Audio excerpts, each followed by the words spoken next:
আসামে আদিবাসীদের ওপর নির্যাতন এবং ঘরবাড়ি জ্বালিয়ে দেওয়ার ঘটনার বিরুদ্ধে প্রতিবাদে সোচ্চার হন দক্ষিণ দিনাজপুর জেলার আদিবাসী সমাজ। শুক্রবার দুপুরে বালুরঘাট জেলা শাসকের দপ্তরে স্মারকলিপি জমা দিয়ে তারা এই অমানবিক ঘটনার তীব্র প্রতিবাদ জানান এবং অবিলম্বে এলাকায় শান্তি ফেরানোর দাবি তোলেন।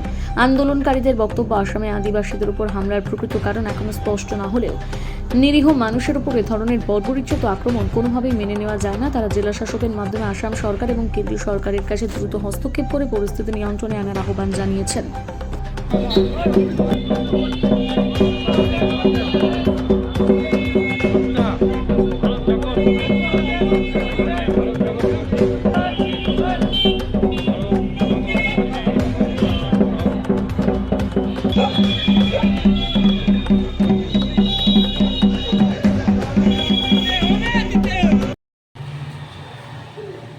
আজকে আমরা ওই 12 টাকা মাঝিপাড়া মহল থেকে ডিএম ডেপুটেশন আসছি দক্ষিণ দিনাজপুরে।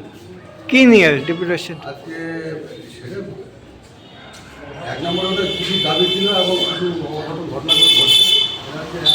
এই দাবিগুলো নিয়ে আসছি আমরা 11 দফা দাবি নেই। তার মধ্যে একটা গুরুত্বপূর্ণ সেটা ছিল যে আসামের যে আমাদের গরিবদুঃখী লোকদেরকে বিনা অপরাধে তাদেরকে খুনাখুনি এবং তাড়া করছেন, এটা যেন যাতে বন্ধ হয়, তার জন্য ডিএম সাহেবের কাছে আমরা এই ডেপুটেশনের মাধ্যমে তাকে জানানো হয়েছে।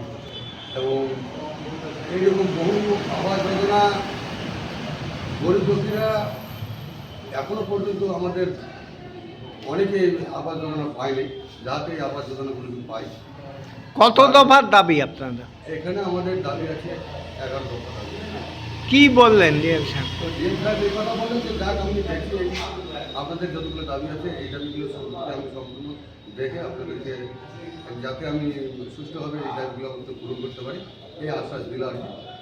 যাতে আমরা আশা নিয়ে ডিএমের আশা নিয়ে আছি আর কি, যাতে আমরা এই দাবিগুলো আমাদের পূরণ হয়। আপনার নাম?